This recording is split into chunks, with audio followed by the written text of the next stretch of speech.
Okay, PBA Finals na mga katropa bukas sa pagitan ng TNT Tropang Giga versus Barangay Ginebra. So, sino po kaya ang makakuha ng Game 1? Barangay Ginebra ba o TNT Tropang Giga?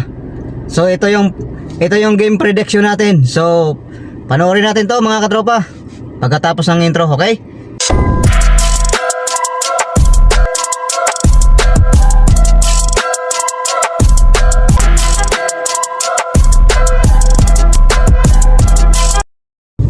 Okay mga katropa, PBA Finals.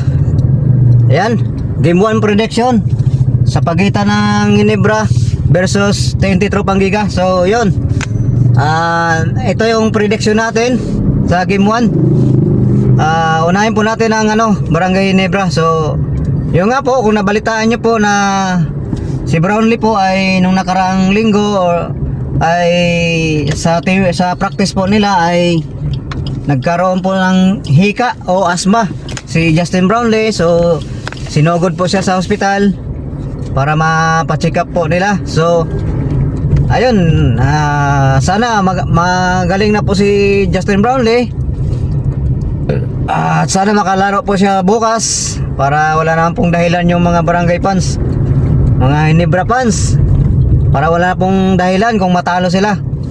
So yun nga po, at saka si Troy Rosario ay yun nga po, na-injury din po yun nung semifinal sa Northport, kung naalala nyo mga katropa. So maglalaro ang Barangay Ginebra bukas kung makalaro man si Justin Brownlee at saka si Troy Rosario ay hindi po sila 100%. Ayan mga katropa. So dito talaga masusubukan din ng Barangay Ginebra kasi yung naalala niyo mga katropa, yung laban nila ng Northport sa semifinals ay hindi po yun parang hindi talaga yung semifinals yung laruan nila. So ang naalala ko kasi ang semifinals talaga ang tunay na laban yung TNT Tropang Giga at saka versus Reno Shine.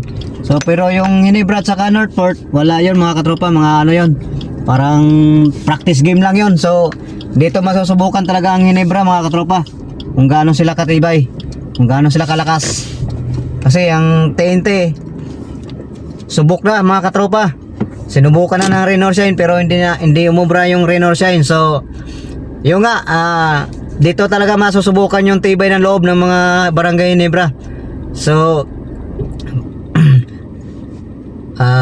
mahirapan talaga sila sa TNT Tropang Giga, lalo na sa depensa. Kasi diyan kilala ang tukintik sa sa depensa eh. So ang prediction ko sa Ginebra, para manalo sila, tapatan nila ng depensa ang TNT para manalo po sila sa Game 1. So at saka kailangan consistent sila sa sa opensa at saka sa depensa para makuha nila ang Game 1 talaga. So sipagan lang talaga nila mga katropa, kasi alam naman natin, kilala po natin ang ating team na dominante po sila sa opensa at saka sa depensa. So yun lang po masasabi ko sa Barangay Ginebra. Wag silang patamad-tamad. Depensahan talaga nila si RSJ, si RR Pugoy, si Uptana, si Renan Batak. Kasi apat na lang yan guys mga katropa, yung dapat nilang bantayan ng matindi, kasi wala na si Jason Castro po. So out na po si Jason Castro, partida pa yan, wala pang Jason Castro. So ayun, kung gusto nilang manalo, depensahan po talaga nilang TNT Tropang Giga. So lipat po tayo dito sa TNT Tropang Giga. So ayun nga, prediction ko dito sa TNT guys, kung gusto din po nilang manalo, depensahan din po nila ang Barangay Ginebra. Kasi ang Barangay Ginebra mga katropa, never say die spirit po yan sila eh.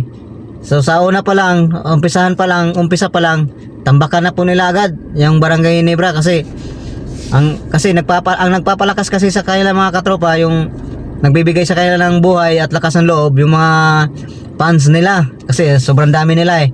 So depensahan nila si Brownlee, yan, si Scotty Thompson, yan, si RJ Abarientos, si Holtz, Yan, si Malonzo, yun. Alam naman natin yung mga katropa na kaya nila depensahan yung mga player ng Ginebra kasi Renorsian nga, nakaya nila sobrang mga bata nun at saka sobrang bibilis. At saka maraming mga 3-pointer yun doon. So nakaya nga nila, na 3-1 nga nila. So ibig sabihin kayang-kaya din nila yung Barangay Ginebra mga katropa. So malaki pa ang import doon. Dominante din ang import ng Renorsian. So kayang-kaya nilang depensahan yan si Brownlee Justin. Yun.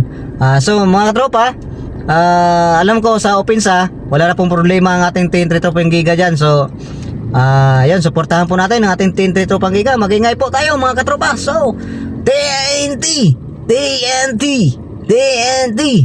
yan, let's go TNT Tropang Giga, let's go. So yun, mga prediction ko sa ating TNT Tropang Giga ay sila po ang makakuha sa game 1 ng PBA Finals Commissioner's Cup. Bukas po yan, bukas sa SM Mall, Opecia mga katropa, gaganapin. So yun, yun, manood po tayo, sabay-sabay po tayo manood bukas mga katropa. At update natin yan kung sino pong mananalo. So ang prediction ko nga po ay TNT po ang mananalo dyan sa game 1 kasi hindi po natin alam kung 100% si Justin Brownlee at saka si Troy Rosario. Ayun, maraming salamat sa inyong panonood mga katropa. At shoutout nga pala sa aking mga masugid na mga manonood dyan, lalo tigit sa ating mga TNT fans. Ayan, shoutout, yan. Basahin nyo lang po mga katropa yung mga pangalan na ilalagay natin dyan, yung mga shoutout natin. So yun, maraming salamat po sa inyong panonood, pag-aabang sa ating mga video.